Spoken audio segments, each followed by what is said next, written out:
베트남 대통령의 충격 발언에 전 세계가 발칵 뒤집어졌습니다.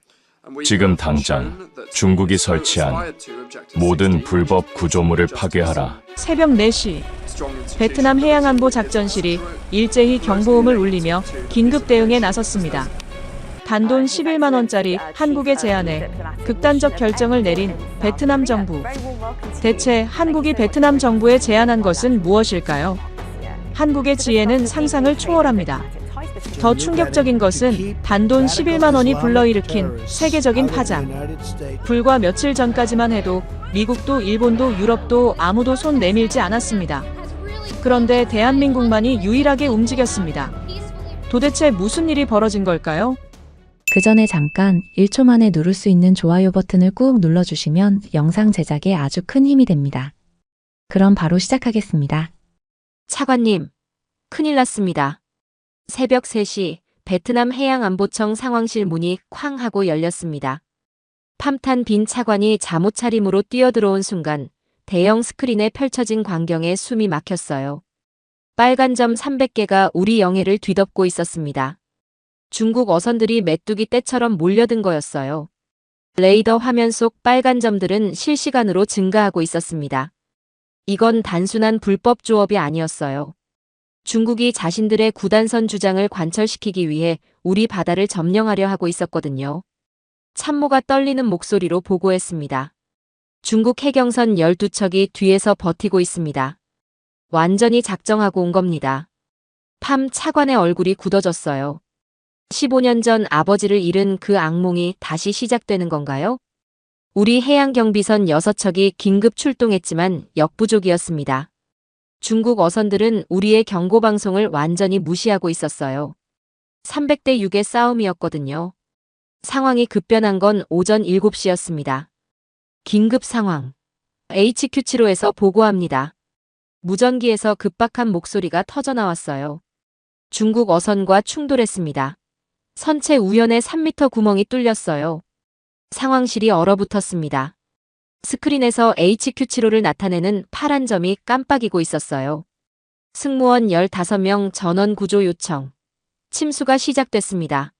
무전기 너머로 들려오는 파도 소리와 비명 소리. 팜 차관은 주먹을 꽉 쥐었어요. 손톱이 손바닥에 박힐 정도로요.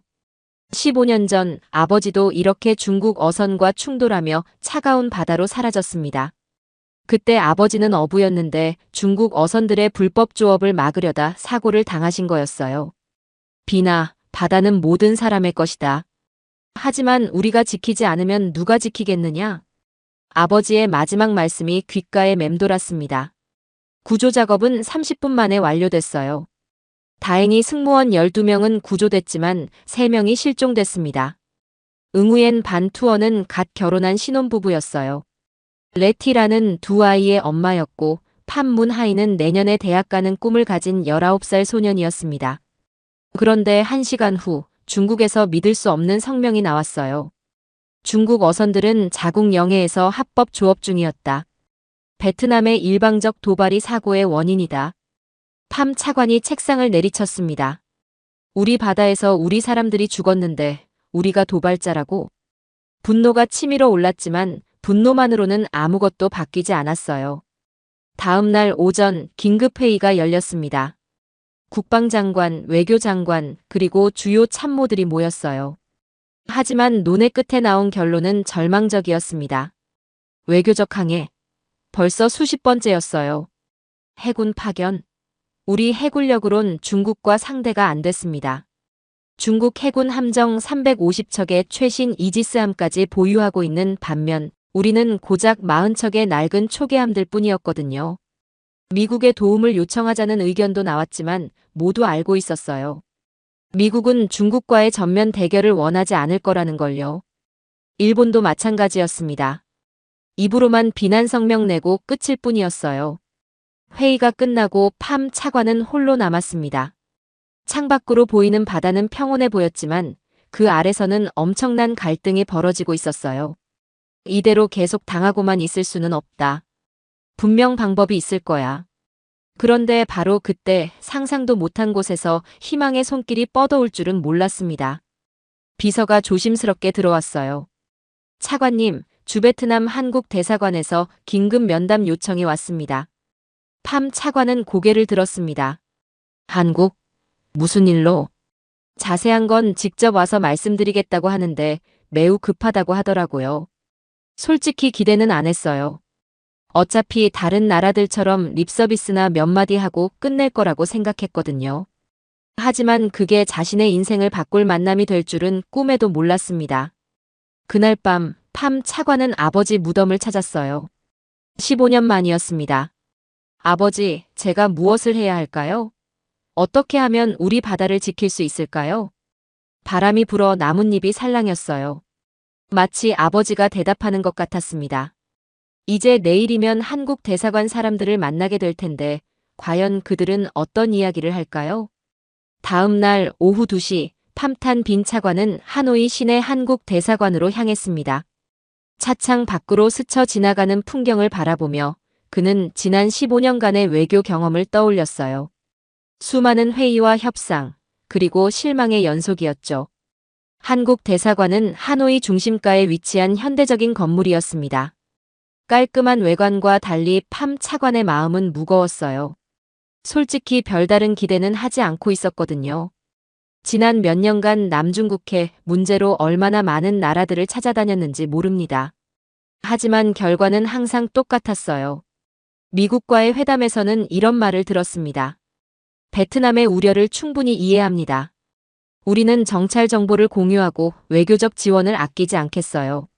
하지만 구체적인 군사 지원은 없었어요. 중국과의 전면 대결을 원하지 않는다는 게 분명했습니다.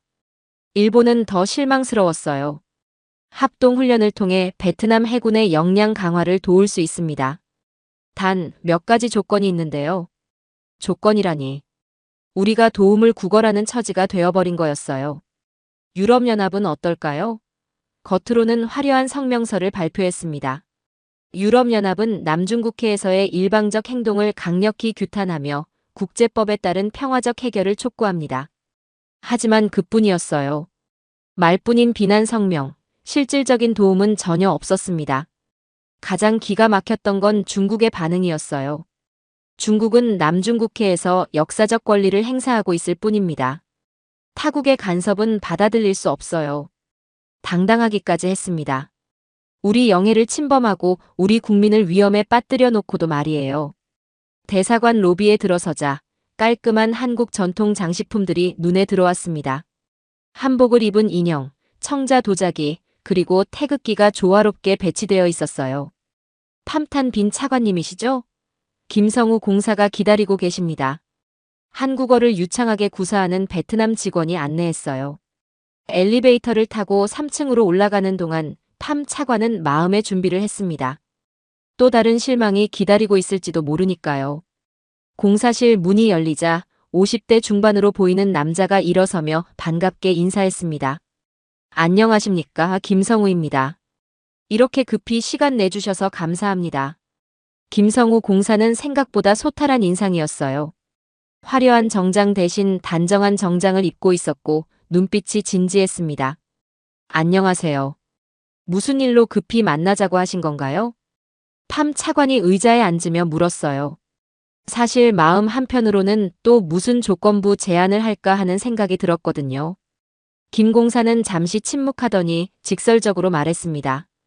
차관님, 어제 남중국해에서 일어난 일 때문입니다. 아, 그 일로군요. 하지만 이미 많은 나라에서 비난 성명을 내주셨으니. 비난 성명이 아닙니다. 김 공사가 말을 끊었어요. 실질적인 도움을 드리고 싶습니다. 팜 차관은 속으로 쓴웃음을 지었어요. 실질적인 도움이라고 하면서 결국엔 조건을 내걸겠죠. 어떤 도움을 말씀하시는 건가요? 김 공사는 책상 서랍에서 두꺼운 파일을 꺼냈습니다. 우리 해군에서 퇴역하는 함정이 있습니다. 포항급 초계함 여수함이에요. 팜 차관의 눈썹이 살짝 올라갔어요. 군함 이야기가 나올 줄은 몰랐거든요.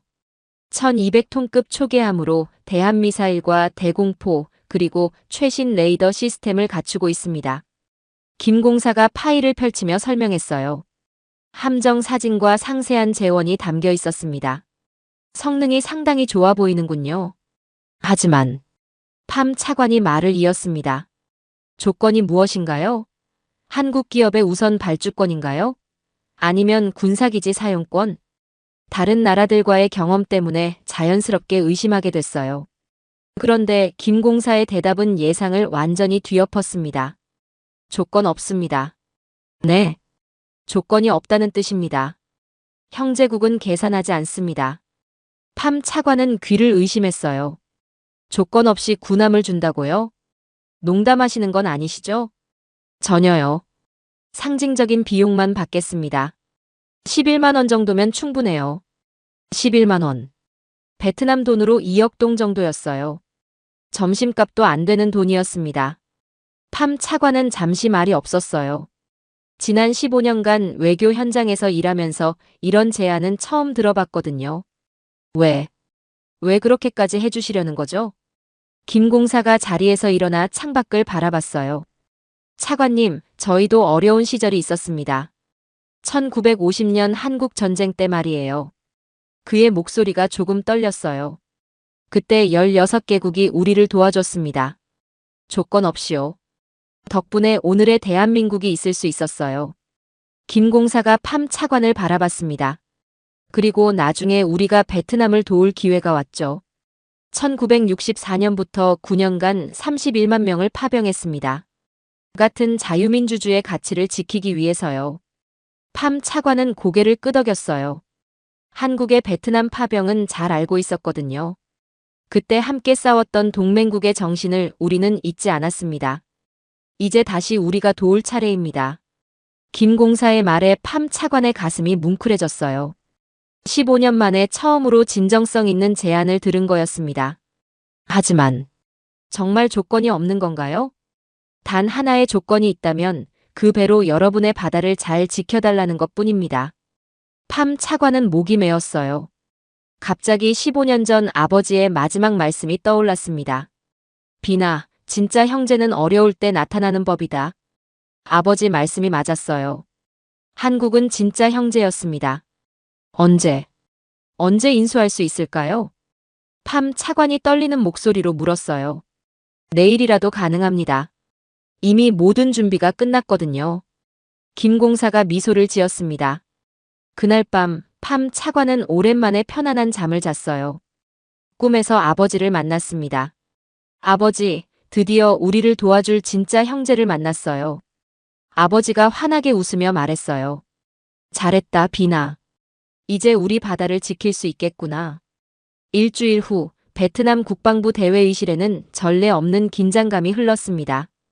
팜탄 빈 차관이 한국의 제안을 보고하자 회의실 안이 조용해졌어요. 국방장관, 외교장관, 해군 참모총장, 그리고 주요 차관들이 모두 입을 다물고 있었습니다. 11만 원이라고 하셨습니까? 국방장관 레 반뚜가 다시 한번 확인했어요. 그의 목소리에는 믿기 어렵다는 뉘앙스가 담겨 있었습니다. 네, 맞습니다. 1200톤급 포항급 초계함을 11만 원에 양도하겠다고 했어요. 팜 차관이 고개를 끄덕였습니다. 일주일이 지났는데도 아직 믿기 어려웠거든요. 회의실에 침묵이 흘렀어요. 베트남 정부 고위 인사들이 이런 일에 당황하는 것도 당연했습니다. 이전까지는 모든 국제 거래에 반드시 대가나 조건이 따랐거든요. 외교장관 부이탄선이 조심스럽게 입을 열었습니다. 혹시 숨겨진 조건이 있는 건 아닐까요? 경제협력이나 군사기지 사용권 같은. 아닙니다. 제가 몇 번이나 확인했어요. 진짜 조건이 없다고 하더라고요. 팜 차관의 대답에 회의실이 다시 조용해졌어요. 해군 참모총장 판반 GM이 함정 자료를 들여다보며 말했습니다. 이 함정 사양을 보니까 정말 좋네요. 대한미사일 하푼 8발, 76m 한 포, 그리고 최신 레이더 시스템까지. 그는 잠시 말을 멈췄다가 고개를 저었어요. 시장가로 따지면 최소 500억 동은 되는 함정입니다. 도저히 이해가 안 되네요. 베트남 고위 관료들의 당황은 이해할 만했어요. 지금까지 그들이 경험한 국제관계는 철저히 계산적이었거든요. 중국은 투자를 빌미로 항만 사용권을 요구했고 미국은 군사 지원 대신 정치적 협조를 원했어요. 일본도 경제 협력을 조건으로 내세웠죠. 모든 나라가 자국의 이익을 먼저 계산했습니다. 그런데 한국은 달랐어요.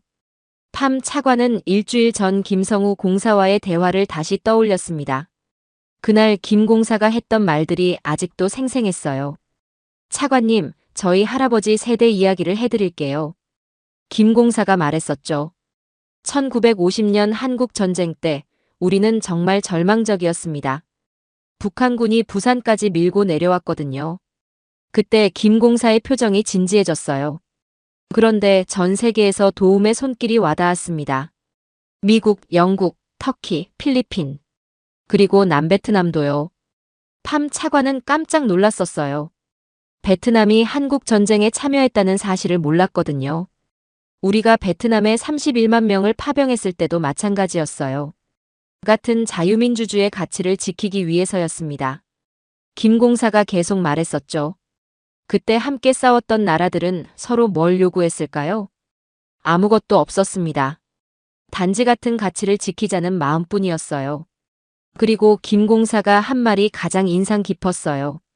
그때 받은 도움 덕분에 오늘의 대한민국이 있습니다. 이제 우리가 도울 차례라고 생각해요. 회의실에서 국방장관이 다시 입을 열었습니다. 그렇다면 우리는 어떻게 해야 할까요? 모든 시선이 팜 차관에게 쏠렸어요. 받아들여야 한다고 생각합니다. 팜 차관이 단호하게 말했어요. 하지만 정말 조건이 없는지 확실한가요? 외교장관이 여전히 의심스럽다는 표정이었어요. 팜 차관은 잠시 망설이다가 개인적인 이야기를 꺼냈습니다. 사실 저에게는 특별한 이유가 있습니다. 그의 목소리가 조금 떨렸어요. 15년 전 제 아버지가 중국 어선과의 충돌로 돌아가셨어요. 그때 아버지가 마지막에 하신 말씀이 있습니다. 회의실이 조용해졌어요. 비나, 진짜 형제는 어려울 때 나타나는 법이다. 그리고 진짜 형제는 조건을 따지지 않는다. 팜 차관의 눈가가 촉촉해졌어요. 한국이 바로 그런 진짜 형제인 것 같습니다. 국방장관이 고개를 끄덕였어요. 알겠습니다. 그럼 한국의 제안을 받아들이는 걸로 하죠. 그런데 해군 참모 총장이 현실적인 문제를 제기했어요. 함정을 받는 건 좋은데 운용할 승무원 훈련은 어떻게 할까요? 그것도 한국에서 해결해 주겠다고 했어요. 베트남 해군 승무원들을 한국으로 초청해서 3개월간 집중 훈련을 시켜주겠다고 하더라고요. 팜 차관의 대답에 모든 사람들이 놀랐어요. 훈련비는? 그것도 무료입니다. 숙식비는? 그것도 한국에서 부담한다고 했어요. 회의실에 다시 침묵이 흘렀어요. 이번엔 감탄의 침묵이었습니다. 외교장관이 중얼거렸어요. 도대체 한국은 우리한테서 뭘 바라는 걸까요? 팜 차관이 미소를 지었습니다. 김 공사가 그러더라고요. 그 배로 우리 바다를 잘 지켜달라는 것, 그것 하나뿐이라고요. 회의가 끝나고 팜 차관은 혼자 남았어요. 창밖으로 보이는 하노이 시내를 바라보며 생각에 잠겼습니다. 11만 원. 겉으로 보면 정말 작은 돈이에요. 하지만 그 안에 담긴 의미는 엄청났습니다. 한국이 베트남을 진짜 형제로 여긴다는 마음, 조건 없는 우정, 그리고 어려울 때 서로 돕는다는 신뢰였어요. 팜 차관은 휴대폰을 꺼내 김성우 공사에게 문자를 보냈습니다. 공사님, 베트남 정부에서 한국의 제안을 받아들이기로 했습니다. 정말 감사합니다. 10분 후 답장이 왔어요. 다행입니다. 내일 오후 2시에 정식 조인식을 하면 어떨까요? 그리고 차관님, 이건 감사할 일이 아닙니다. 형제끼리 당연한 일이에요. 팜 차관은 휴대폰을 보며 눈물을 흘렸어요. 기쁨의 눈물이었습니다. 그날 밤 팜 차관은 오랜만에 아버지 무덤을 찾았어요. 아버지, 드디어 진짜 형제를 만났어요. 한국이라는 나라예요. 바람이 불어 나뭇잎이 흔들렸어요. 마치 아버지가 기뻐하는 것 같았습니다. 이제 우리도 우리 바다를 제대로 지킬 수 있을 것 같아요. 11만 원짜리 군함으로요. 팜 차관은 웃으며 말했어요. 15년 만에 처음으로 희망을 품을 수 있었습니다. 이틀 후 다낭 해군 기지에는 베트남 역사상 가장 특별한 인수식이 열렸습니다. 새벽 6시부터 해군 장병들이 부산하게 움직였어요. 오늘은 한국에서 온 회색 군함 여수함을 정식으로 인수받는 날이었거든요. 팜탄 빈 차관은 일찍 도착해서 부두의 정박한 함정을 바라봤습니다. 멀리서 봐도 위풍당당했어요. 1200톤급이라는 게 믿어지지 않을 정도로 크고 든든해 보였습니다. 저게 정말 11만 원짜리 배인가요? 옆에 서 있던 해군 중령이 중얼거렸어요. 팜 차관도 실감이 나지 않았습니다. 지난 일주일 동안 여러 차례 확인했지만 여전히 꿈만 같았어요. 오전 10시 인수식이 시작됐습니다. 베트남 국방장관 레 반뚜와 주베트남 한국대사 박노환, 그리고 한국 해군 관계자들이 참석했어요. 한국 측에서 온 박철수 준장이 마이크 앞에 섰습니다. 오늘 우리는 단순히 함정 한 척을 인도하는 것이 아닙니다. 그의 목소리가 부두 전체에 울렸어요. 이는 두 나라 간의 우정과 신뢰를 상징하는 다리를 놓는 일입니다. 박 준장이 팜 차관을 바라보며 말했어요. 이 함정의 이름은 여수함입니다. 여수는 한국의 아름다운 항구 도시죠. 하지만 이제 이 배는 베트남의 바다를 지키는 파수꾼이 될 겁니다. 그리고 박 준장이 특별한 이야기를 들려줬어요. 사실 이 함정에는 특별한 역사가 있습니다. 지난 20년간 한국의 동해와 서해를 지켜왔거든요. 참석자들이 집중해서 들었어요. 2002년 제2연평해전 때도 이 함정이 참여했습니다. 북한의 도발을 막아낸 영광스러운 역사가 있어요. 팜 차관의 가슴이 뭉클해졌습니다. 단순한 중고 군함이 아니라 실전 경험이 있는 검증된 함정이었던 거예요. 이제 베트남 국방장관의 답사 차례였습니다. 레 반뚜 장관이 마이크 앞에 서더니 감동적인 말을 했어요. 오늘 우리는 배 한 척을 받는 게 아닙니다. 그의 목소리가 떨렸어요. 우리는 동맹을 받는 겁니다. 믿음을 받는 거예요. 그리고 형제의 마음을 받는 것입니다. 회장의 박수가 터져나왔어요. 11만 원이라는 가격은 숫자가 아닙니다. 이는 한국이 베트남을 얼마나 소중하게 여기는지를 보여주는 상징이에요. 레 장관이 한국 측을 바라보며 고개를 숙였어요. 진심으로 감사드립니다. 이 은혜는 평생 잊지 않겠습니다. 인수식이 끝나고 팜 차관은 함정 내부를 둘러봤습니다. 한국 해군이 얼마나 세심하게 정비했는지 알 수 있었어요. 모든 장비가 새 것처럼 깨끗했고 페인트 칠도 새로 해놨습니다. 함교에서 한국 해군 이병철 대령을 만났어요. 대령님, 이 함정을 정비하는데 얼마나 걸렸나요? 3달 정도 걸렸습니다. 저희가 직접 사용하는 함정보다 더 꼼꼼하게 정비했어요. 이 대령이 자랑스럽게 말했어요. 엔진도 완전히 오버홀했고 전자장비도 최신 버전으로 업그레이드했습니다. 팜 차관이 놀랐어요. 그러면 정비비만 해도 엄청날 텐데요. 그건 걱정하지 마세요. 저희가 형제한테 망가진 물건을 줄 수는 없잖아요. 이 대령의 말에 팜 차관이 감동받았어요. 함정 곳곳을 둘러보니 정말 놀라웠습니다. 레이더 시스템은 최신형이었고 통신 장비도 베트남 해군이 보유한 그 어떤 함정보다 앞서 있었어요. 무기 체계는 어떨까요? 하푼 대함미사일 8발이 장착되어 있었고 76m 한 포는 분당 80발을 발사할 수 있었습니다.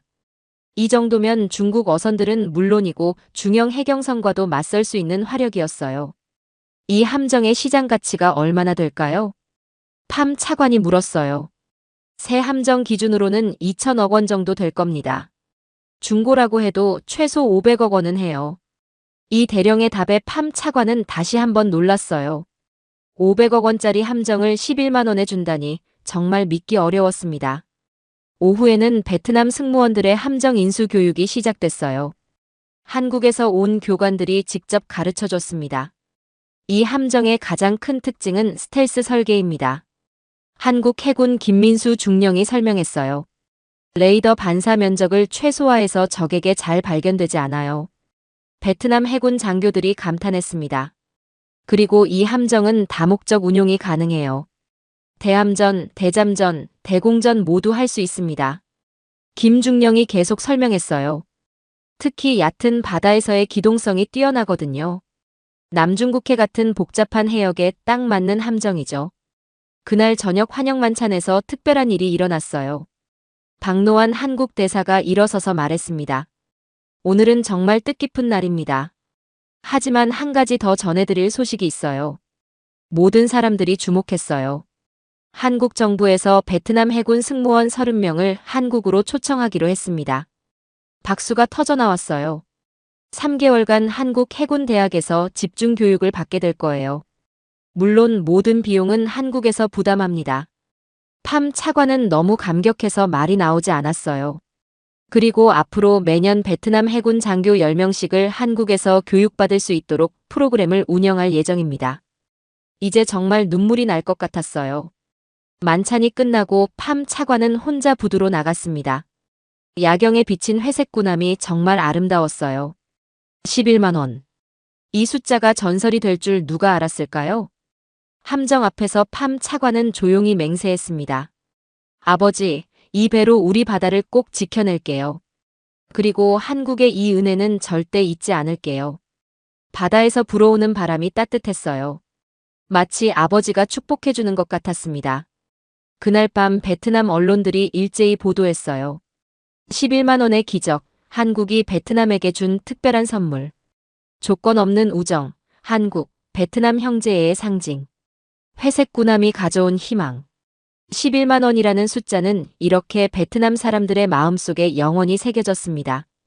그리고 이것은 시작에 불과했어요. 2주 후 베트남 해군 역사상 가장 긴장감 넘치는 날이 밝았습니다. 새벽 5시 다낭 해군 기지에는 비상이 걸렸어요. 중국 어선 200여 척이 다시 우리 영해로 침입했다는 보고가 들어온 거였습니다.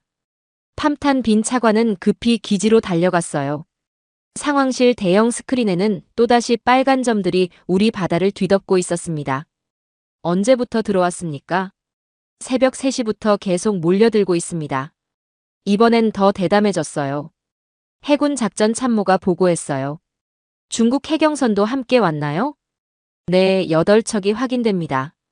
그런데 이번엔 조금 다릅니다. 참모가 화면을 확대했어요. 중국 측이 우리 12해리 경계선에서 아주 조금씩 안쪽으로 들어오고 있어요. 마치 우리 반응을 시험해보는 것 같습니다. 팜 차관의 표정이 굳어졌어요. 이건 단순한 불법 조업이 아니었습니다. 중국이 의도적으로 우리 영해 주권을 시험하고 있는 거였어요. 기존 경비선들로 대응이 가능할까요? 어렵습니다. 중국 측 규모가 너무 커서. 그때 한 참모가 조심스럽게 말했습니다. 차관님, 한국에서 온 그 함정은 어떨까요? 회의실이 조용해졌어요. 모든 시선이 팜 차관에게 쏠렸습니다. 여수한 말인가요? 네, 승무원 훈련도 끝났고 모든 준비가 완료됐습니다. 팜 차관은 잠시 망설였어요. 첫 출항을 이런 긴장된 상황에서 하는 게 맞을까요? 하지만 곧 결심했습니다. 여수함 출동 준비하세요. 오전 8시 다낭 해군기지 부두에는 전례 없는 광경이 펼쳐졌어요. 회색 구남 여수함이 천천히 부두를 떠나기 시작했습니다. 1200톤급의 위풍당당한 모습에 기지 내 모든 장병들이 나와서 지켜봤어요. 함장 레 반 하이 중령이 브리지에서 명령했습니다. 전 함대 출항 준비 완료. 항해 시작. 여수함의 엔진 소리가 바다 전체에 울렸어요. 이건 단순한 함정의 엔진 소리가 아니었습니다. 베트남 해군의 새로운 시대를 알리는 신호탄이었어요. 팜 차관도 함정에 탑승했습니다. 이 역사적인 순간을 직접 지켜보고 싶었거든요. 출항 후 2시간 여수함은 중국 어선들이 몰려있는 해역에 도착했어요. 레이더에 중국 어선 150여 척 포착됐습니다.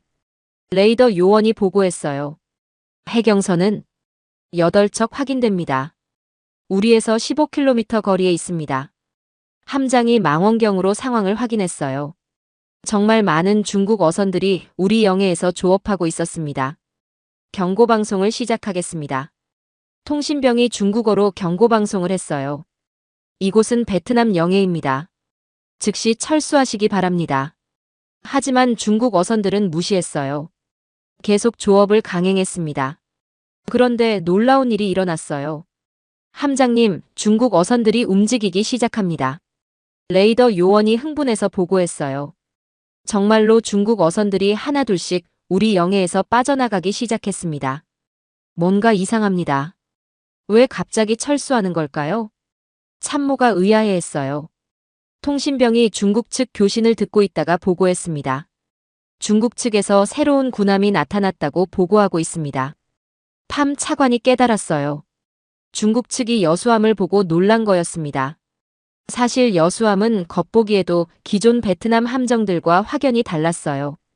스텔스 설계로 날렵해 보였고 최신 레이더와 무기 시스템이 위협적으로 느껴졌을 거예요. 2시간 만에 중국 어선 150여 척이 모두 우리 영해에서 철수했습니다.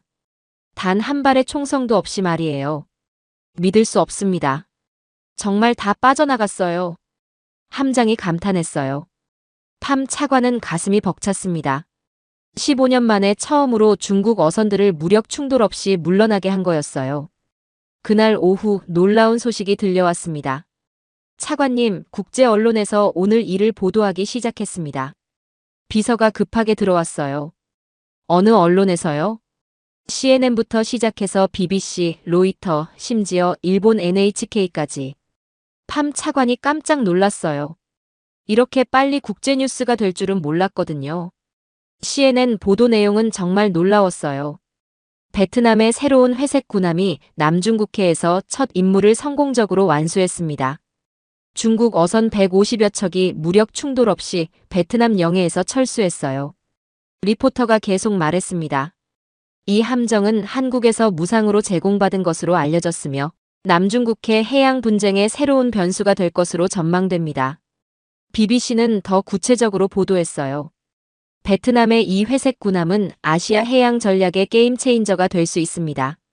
중국의 일방적인 해양 진출에 제동을 걸 수 있는 실질적인 억제력을 보여줬거든요. 로이터 통신은 한국의 역할을 부각시켰어요. 한국의 무상군함 지원이 남중국해 균형에 새로운 변화를 가져왔습니다. 이는 단순한 군사 협력을 넘어 지역 안보의 새로운 모델이 될 수 있어요. 가장 놀라운 건 일본 NHK의 보도였어요. 한국의 대베트남 군함 지원은 아시아 국가 간 새로운 협력 모델을 제시했습니다. 강대국의 압박에 맞서는 중소국가들의 연대가 실질적인 효과를 보여주고 있어요.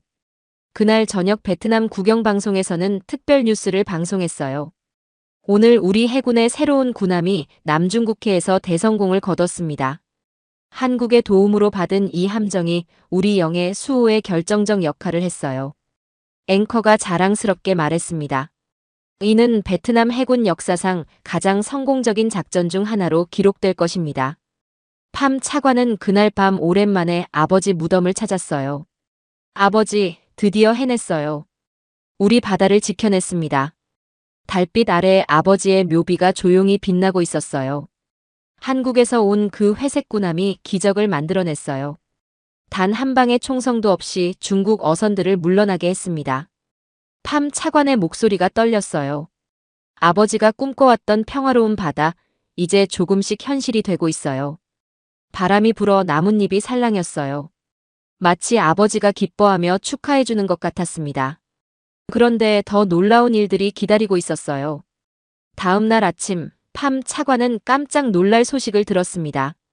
차관님, 태국에서 연락이 왔습니다. 한국의 군함 지원 프로그램에 관심이 있다고 하는데요. 태국에서요? 네, 그리고 인도네시아에서도 문의가 왔어요. 비서가 계속 보고했어요. 말레이시아도 마찬가지고요. 어제 우리 뉴스를 보고 한국에 직접 연락했다고 합니다. 팜 차관은 놀랐어요. 하루 만에 동남아시아 여러 나라에서 관심을 보이다니요. 그리고 가장 놀라운 건 비서가 흥미로운 표정을 지었어요. 중국에서 항해 성명을 발표했어요. 뭐라고 하던가요? 베트남의 무력 과시를 강력히 규탄한다고 하더라고요. 팝 차관이 웃었어요. 무력 과시라니 우리는 총 한 발 쏘지도 않았는데 말이에요. 하지만 이것만 봐도 알 수 있었습니다. 중국이 얼마나 당황했는지 말이에요. 11만 원짜리 회색 군함 하나가 남중국해의 균형을 바꿔놓기 시작한 거였습니다. 그리고 이것은 더 큰 변화의 시작에 불과했어요. 그날 밤 팜탄 빈 차관은 하노이 외곽의 작은 마을로 향했습니다. 15년 만에 어머니를 찾아가는 길이었어요. 사실 지난 몇 년간 어머니와는 거의 연락을 하지 않았습니다. 너무 아픈 기억들 때문이었거든요. 마을 입구에 도착하자 옛 추억들이 물밀듯이 밀려왔어요. 이곳은 팜 차관이 태어나고 자란 곳이었습니다. 아버지가 어부로 일했던 작은 어촌 마을이었죠. 어머니가 살고 있는 작은 집 앞에 도착했어요. 15년 전과 똑같은 모습이었습니다. 낡은 목조 건물에 바다가 보이는 작은 창문이 있었어요. 문을 두드리자 느린 발걸음 소리가 들렸습니다. 누구세요? 어머니 응우엔 티란의 목소리였어요. 15년 전보다 많이 약해져 있었습니다. 어머니, 저예요. 빈이에요. 문이 천천히 열렸어요. 70대 중반의 어머니가 나타났습니다. 머리는 완전히 하얗게 샜고 몸도 많이 야위어 있었어요. 빈아. 어머니의 눈에 눈물이 고였습니다. 왜 이제야 왔니? 팜 차관도 목이 메었어요. 어머니를 이렇게 오랫동안 외면했다는 죄책감이 밀려왔습니다. 죄송해요, 어머니. 너무 바빠서. 괜찮다. 들어와라. 어머니가 그를 안으로 안내했어요. 집 안은 15년 전 그대로였습니다. 아버지의 사진이 벽에 걸려 있었고 낡은 소파와 작은 텔레비전이 있었어요. 하지만 어머니 혼자 살기에는 너무 쓸쓸해 보였습니다. 어머니, 몸은 괜찮으세요? 늙으니까 여기저기 아프지. 하지만 살만해. 어머니가 차를 끓이며 말했어요. 하지만 손이 많이 떨리고 있었습니다. 팜 차관은 그제야 깨달았어요. 어머니가 혼자서 얼마나 힘들게 살아왔는지를요. 어머니, 제가 하노이로 모셔가면 어떨까요? 더 좋은 곳에서. 아니다. 나는 여기가 좋다. 어머니가 단호하게 말했어요. 내 아버지와의 추억이 있는 곳이거든. 팜 차관의 가슴이 아팠어요. 어머니는 15년 동안 이곳에서 아버지를 그리워하며 살아온 거였습니다. 어머니, 아버지 이야기를 해도 될까요? 어머니의 눈이 반짝였어요. 무슨 이야기? 그날 무슨 일이 있었는지 정확히 알고 싶어요. 어머니가 깊은 한숨을 쉬었어요. 15년이 지났는데 아직도 그 일이 생생해. 어머니가 천천히 말하기 시작했어요. 그날도 내 아버지는 평소처럼 새벽 4시에 나갔어. 날씨가 좋아서 좋은 조과를 거둘 수 있을 거라고 했지. 팜 차관은 숨을 죽이고 들었어요. 오후 2시쯤이었나? 다른 어부들이 뛰어와서 말하더라. 중국 어선들이 우리 어장을 점령했다고. 어머니의 목소리가 떨렸어요. 내 아버지는 화가 났어. 30년간 그 바다에서 고기를 잡았는데 갑자기 중국 사람들이 와서 우리를 내쫓는다고 하니까. 그래서 아버지가 항의하신 거군요. 응. 내 아버지는 혼자 중국 어선으로 갔어. 여기가 우리 어장이니까 나가달라고 했지. 어머니의 눈에서 눈물이 흘렀어요. 그런데 중국 사람들이 내 아버지 배를 들이받았어. 고의로. 팜 차관의 주먹이 저절로 쥐어졌습니다. 아버지는 바다에 빠지셨고 다른 어부들이 구하려고 했는데 중국 배들이 방해했어. 일부러 물을 흐려놓고 구조를 방해한 거야. 어머니가 흐느꼈어요. 결국 내 아버지는 우리 바다에서, 우리가 지켜야 할 바다에서. 팜 차관도 눈물이 났어요. 15년 동안 궁금했던 진실을 이제야 알게 된 거였습니다. 어머니, 제가 왜 해양안보 일을 하는지 아세요? 글쎄, 좋은 직장이니까. 아니에요. 아버지 때문이에요. 아버지처럼 바다에서 억울하게 죽는 사람이 더 이상 없도록 하려고요. 어머니가 놀란 표정으로 그를 바라봤어요. 정말? 네. 15년 동안 그 목표만 생각하고 살았어요. 팜 차관이 가방에서 신문 스크랩을 꺼냈어요. 어머니, 이거 보세요. 어머니가 안경을 쓰고 신문을 들여다봤어요. 한국에서 온 회색 군함과 관련된 기사들이었습니다. 이게 뭐니? 우리가 한국에서 받은 군함이에요. 이 배로 중국 어선들을 우리 바다에서 내쫓았어요. 어머니의 눈이 커졌어요. 정말? 네. 어제 처음으로 실전에 나갔는데 중국 어선 150척이 전부 도망갔어요. 총 한 발 쏘지 않고도요. 팜 차관이 휴대폰으로 뉴스 영상을 보여줬어요. 회색 군함이 당당하게 바다를 지나가는 모습이 나왔습니다. 어머니가 화면을 뚫어져라 쳐다봤어요. 저 배가 우리 바다를 지키는 거니? 네, 어머니. 이제 아버지 같은 분들이 다시는 억울하게 당하지 않을 거예요. 어머니의 손이 떨렸어요. 휴대폰을 꼭 쥐고는 계속 영상을 돌려봤습니다. 비나. 어머니가 떨리는 목소리로 말했어요. 이제야 내가 바다를 지켜냈구나. 어머니가 울기 시작했어요. 15년 동안 참아왔던 모든 슬픔과 한이 터져 나오는 것 같았습니다. 내 아버지가 얼마나 기뻐할까. 팜 차관도 더 이상 참을 수 없었어요. 어머니를 꼭 안으며 같이 울었습니다. 죄송해요, 어머니. 15년 동안 혼자 두고. 괜찮다. 내가 이렇게 큰일을 하고 있었구나. 어머니가 그의 등을 토닥였어요. 내 아버지도 자랑스러워할 거야. 그날 밤 팜 차관은 오랜만에 어머니 집에서 잤어요. 어릴 때처럼 어머니가 직접 저녁을 차려줬습니다. 비나, 그 한국 사람들이 왜 우리를 도와준 거니? 어머니가 궁금해했어요. 형제니까요. 어려울 때 서로 돕는 게 진짜 형제래요. 그런 나라가 있구나. 어머니가 감탄했어요. 어머니, 아버지한테 꼭 전해드리고 싶은 말이 있어요. 뭔데? 복수가 아니라 평화를 위해서 일하고 있다고요. 아버지의 원수를 갚으려는 게 아니라 아무도 아버지처럼 당하지 않도록 하려는 거라고요. 어머니가 고개를 끄덕였어요. 잘했다. 내 아버지도 평화를 사랑하는 사람이었거든. 다음 날 아침, 팜 차관은 어머니와 함께 아버지 무덤을 찾았어요. 15년 만에 어머니와 함께 온 거였습니다. 여보, 우리 비니가 훌륭하게 자랐어요. 어머니가 묘비에 손을 얹으며 말했어요. 바다를 지키는 일을 하고 있어요. 당신이 꿈꿨던 평화로운 바다를 만들고 있어요. 팜 차관도 무릎을 꿇고 아버지께 인사했어요. 아버지, 약속 지켰어요. 우리 바다를 지켜냈어요. 그리고 앞으로도 계속 지킬 거예요. 바람이 불어 파도 소리가 들렸어요. 마치 아버지가 대답하는 것 같았습니다. 그날 오후 하노이로 돌아가는 길에서 팜 차관은 다짐했어요.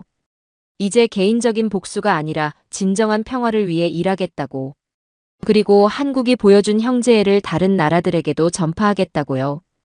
회색군함은 단순히 중국을 막는 무기가 아니었습니다. 평화와 우정의 상징이었어요. 그리고 이것이 더 큰 변화의 시작이 될 거라는 확신이 들었습니다. 6개월이 흘렀습니다. 남중국해 위에는 여전히 회색군함이 조용히 떠 있었어요. 밤 10시 달빛 아래서 여수함은 베트남의 영해를 순찰하고 있었습니다. 함교에서는 베트남 해군 장교들이 근무를 서고 있었어요. 이제 그들은 이 함정을 완벽하게 다룰 줄 알았습니다. 한국에서 받은 3개월 훈련 덕분이었죠. 레이더에 이상 없습니다. 당직 장교가 보고했어요. 중국 어선들은 어떻습니까? 20해리 밖에서 맴돌고 있습니다. 우리 영해에는 접근하지 않고 있어요. 6개월 전과는 완전히 달라진 모습이었어요. 이제 중국 어선들은 베트남 영해를 함부로 침범하지 않았습니다. 회색 군함의 존재만으로도 충분한 억제력이 되었거든요. 함정 갑판에는 베트남 국기가 바람에 펄럭이고 있었어요. 그 옆에는 작은 한국 국기도 함께 달려 있었습니다. 형제애의 상징이었죠. 팜탄 빈 차관은 그날 밤 함정을 방문했어요. 정기적으로 하는 순찰 점검이었습니다. 차관님, 승무원들 사기가 정말 높습니다. 함장 레 반 하이 중령이 보고했어요. 이 함정에서 근무하는 게 자랑스럽다고 하더라고요. 팜 차관이 미소 지었어요. 당연하죠. 이 배는 단순한 군함이 아니니까요. 함장이 궁금해했어요. 무슨 뜻인가요? 희망의 상징이거든요. 작은 나라도 당당할 수 있다는 증거예요. 팜 차관이 갑판으로 나갔어요. 밤바다가 평온했습니다. 6개월 전에 그 긴장감은 온데간데 없었어요. 정말 평화롭네요. 함장이 옆에서 말했어요. 네, 정말 그래요. 이게 바로 우리가 원했던 바다예요. 팜 차관은 바다를 바라보며 생각에 잠겼어요. 지난 6개월 동안 정말 많은 일이 있었습니다. 한국의 지원으로 동남아시아 6개국이 해양평화협력체를 만들었어요. 태국은 초계함 2척을, 인도네시아는 순찰정 5척을, 말레이시아는 해양감시 시스템을 한국으로부터 지원받았습니다. 모두 11만 원 정신이었어요. 상징적인 가격에 진짜 형제애를 주고받는 거였죠. 가장 놀라운 변화는 베트남 국민들의 의식이었어요. 이제 사람들은 한국을 진짜 형제나라로 여기고 있었습니다. 지난주에는 하노이에서 한국, 베트남 우정 축제가 열렸어요. 10만 명이 넘는 시민들이 참여했습니다. K-팝 공연, 한국 음식 체험, 태권도 시연 등이 이어졌죠. 축제에서 가장 인기 있었던 건 11만 원 포토존이었어요. 회색 군함 모형 앞에서 사진을 찍는 곳이었는데 하루 종일 줄이 끊이지 않았습니다. 한 베트남 학생이 인터뷰에서 말했어요. 11만 원이라는 숫자가 우리에게는 정말 특별해요. 돈의 가치가 아니라 마음의 가치를 알려준 숫자거든요. 또 다른 시민은 이렇게 말했어요. 한국은 우리에게 물고기를 준 게 아니라 낚시하는 방법을 가르쳐 줬어요. 그래서 더 고마워요. 팜 차관은 이런 반응들을 볼 때마다 뭉클했어요. 함장님, 이 함정이 처음 출항했을 때 기억나세요? 물론입니다. 정말 떨렸어요. 저는 그때 확신이 없었어요. 정말 효과가 있을지. 팜 차관이 솔직하게 털어놨어요. 하지만 지금은 확신합니다. 이 배가 우리 운명을 바꿔놨어요. 함장이 고개를 끄덕였어요. 그런데 차관님, 궁금한 게 있어요. 뭔가요? 왜 한국 사람들은 우리를 이렇게까지 도와주는 걸까요? 팜 차관이 잠시 생각했어요. 제가 김성우 공사에게 똑같은 질문을 했어요. 뭐라고 하던가요? 진짜 형제는 이유를 묻지 않는다고 하더라고요. 함장이 감동했어요. 정말 멋진 말이네요. 갑자기 통신병이 뛰어왔어요.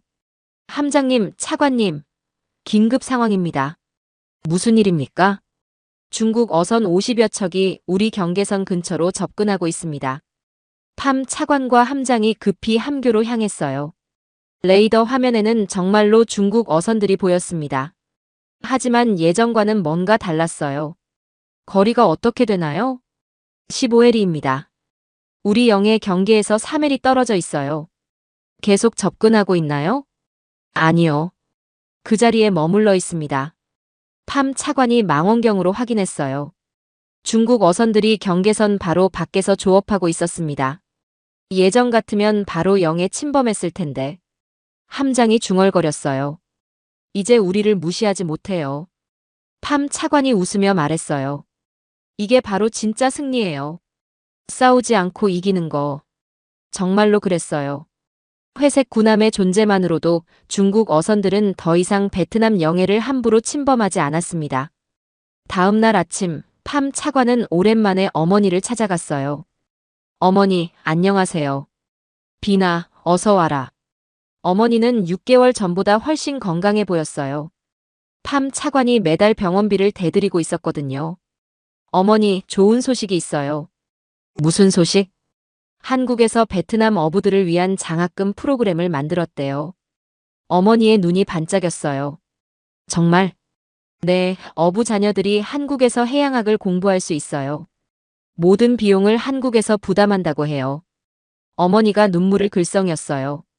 내 아버지가 알면 얼마나 기뻐할까. 팜 차관도 마음이 벅찼어요. 어머니, 아버지한테 인사드리러 가요. 두 사람은 함께 아버지 무덤으로 향했어요. 무덤 앞에서 팜 차관이 말했어요. 아버지, 6개월이 지났어요. 그 회색 군함이 여전히 우리 바다를 지키고 있어요. 바람이 불어 나뭇잎이 흔들렸어요. 중국 어선들이 더 이상 우리를 괴롭히지 않아요. 평화로운 바다가 됐어요. 어머니가 덧붙였어요. 여보, 우리 비니가 정말 훌륭한 일을 해냈어요. 팜 차관이 마지막으로 말했어요. 아버지, 한국이라는 진짜 형제를 만났어요. 그들이 11만 원의 군함을 줬지만 실제로는 희망을 준 거였어요. 그날 저녁, 팜 차관은 다시 함정을 찾았어요. 밤바다를 항해하는 회색 군함을 보고 싶었거든요. 갑판에 홀로 서서 바다를 바라봤어요. 달빛 아래 은빛으로 빛나는 파도가 아름다웠습니다. 11만 원.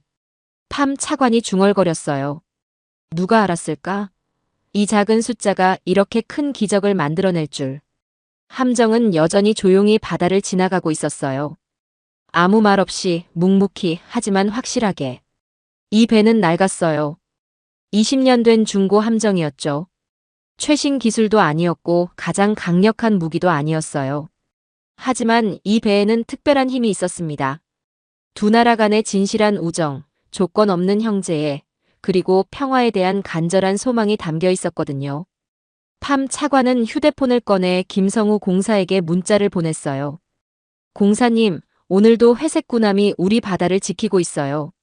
정말 감사합니다. 10분 후 답장이 왔어요. 차관님, 그 배는 이제 베트남의 것입니다. 하지만 그 안에 담긴 우정은 영원히 우리 두 나라를 이어줄 거예요. 팜 차관이 미소 지었어요. 바다에서 불어오는 바람이 따뜻했어요. 평화로운 바람이었습니다. 아버지. 팜 차관이 하늘을 올려다보며 속삭였어요. 11만 원이었습니다. 하지만 그 배는 제 아버지를 대신해 돌아온 형제였습니다. 회색 군함은 말이 없었어요. 하지만 그 침묵 속에 모든 이야기가 담겨 있었습니다. 형제의 이야기, 평화의 이야기, 그리고 희망의 이야기가.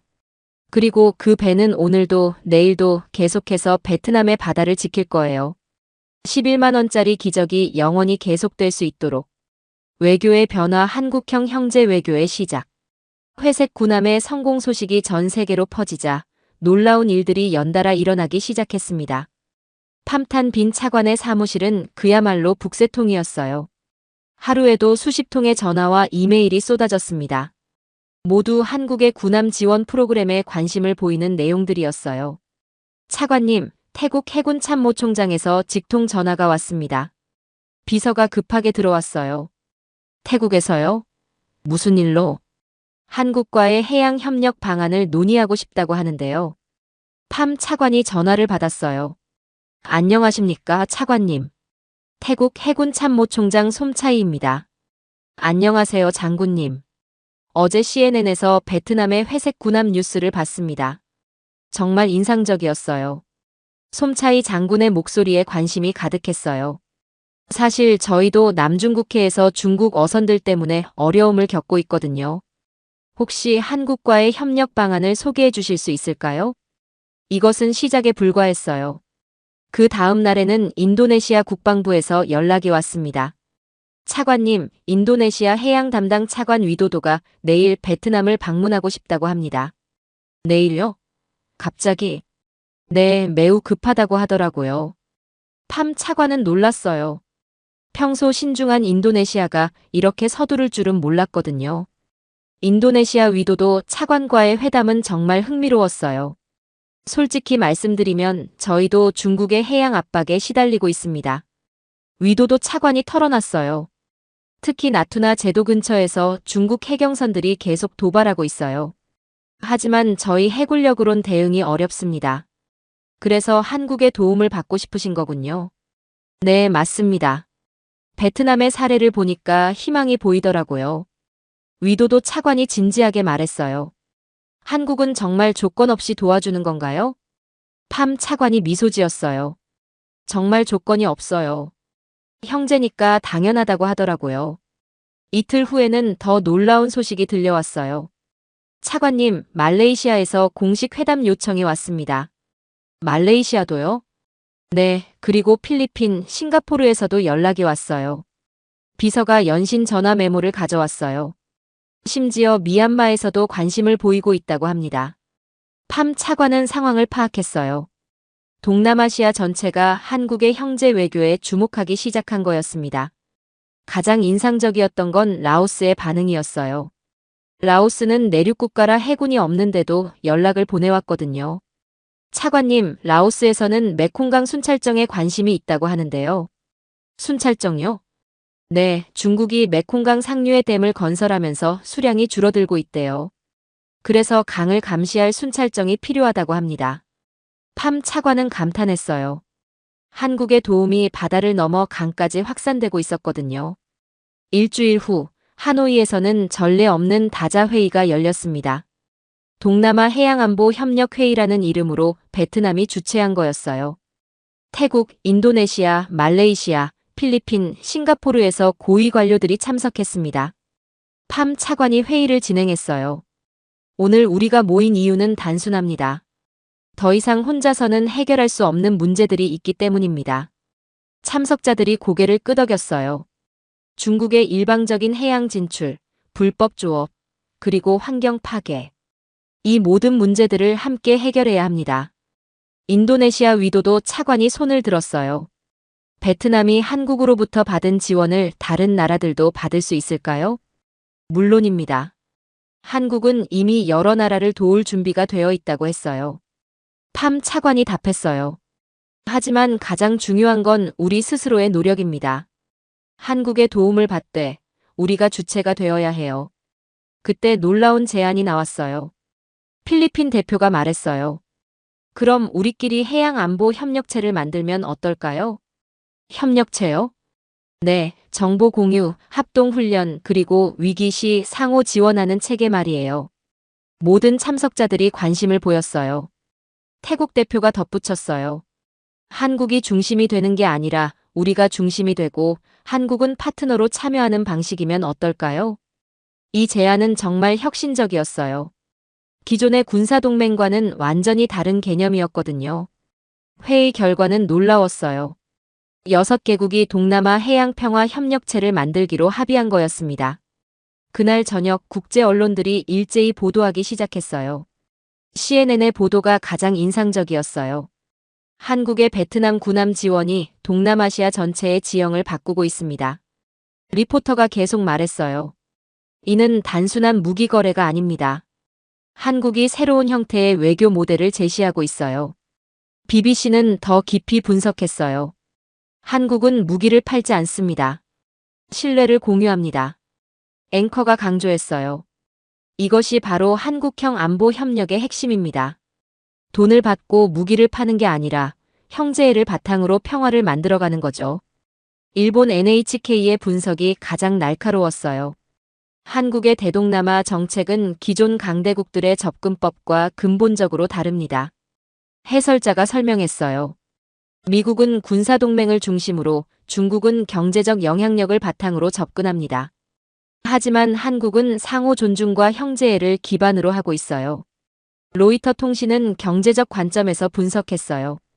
한국의 이런 접근법이 장기적으로 더 큰 경제적 이익을 가져다 줄 것으로 예상됩니다. 신뢰를 바탕으로 한 협력은 지속 가능하거든요. 가장 놀라운 건 중국 언론의 반응이었어요. 중국 환구시보에서는 이런 사설을 냈어요. 한국의 대동남아 정책은 지역 평화를 해치는 행위다. 하지만 이 기사 댓글들을 보면 중국 네티즌들의 반응은 달랐어요. 한국이 부러워진다. 저렇게 형제처럼 도와주다니. 우리는 왜 항상 조건을 내걸까? 한국처럼 할 수는 없나? 진짜 친구가 누구인지 알 것 같다. 팜 차관은 이런 반응들을 보며 깨달았어요. 한국의 형제 외교가 중국 내부에서도 반향을 일으키고 있다는 걸요. 한 달 후 서울에서 특별한 회의가 열렸어요. 한국 동남아 해양평화 포럼이라는 이름으로 한국 정부가 주최한 거였습니다. 동남아 6개국에서 국방장관급이 참석했어요. 팜 차관도 베트남 대표로 참석했습니다. 한국 국방장관이 개회사에서 말했어요. 오늘 우리가 함께 만들어가는 것은 새로운 안보 모델입니다. 그의 목소리가 회장 전체에 울렸어요. 강제가 아닌 협력, 지배가 아닌 상생. 이것이 우리가 추구하는 가치입니다. 포럼의 결과는 역사적이었어요. 한국, 동남아 해양평화협정이 체결된 거였습니다. 이 협정의 핵심은 놀라웠어요. 첫째, 군사 지원에 정치적 조건을 붙이지 않는다. 둘째, 상호 존중을 바탕으로 한평등한 협력을 한다.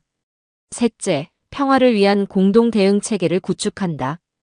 팜 차관은 협정서에 서명하며 감격했어요. 불과 2달 전만 해도 상상할 수 없었던 일이 현실이 된 거였습니다. 그날 밤 서울의 한 호텔에서 팜 차관은 김성우 공사를 만났어요. 공사님, 정말 감사합니다. 11만 원짜리 군함 하나가 이렇게 큰 변화를 만들어낼 줄 몰랐어요. 김 공사가 미소 지었어요. 차관님, 변화를 만든 건 군함이 아니라 우리의 마음이었어요. 무슨 뜻인가요? 진심이 통했기 때문입니다. 조건 없는 형제애가 이 모든 기적을 만들어낸 거예요. 팜 차관이 고개를 끄덕였어요. 이제 정말 새로운 시대가 시작되는 것 같아요. 네, 맞습니다. 한국형 형제 외교의 시대가요. 창밖으로 서울의 야경이 보였어요. 한강이 반짝이고 있었습니다. 팜 차관은 생각했어요. 저 강물처럼 평화도 흘러가겠구나.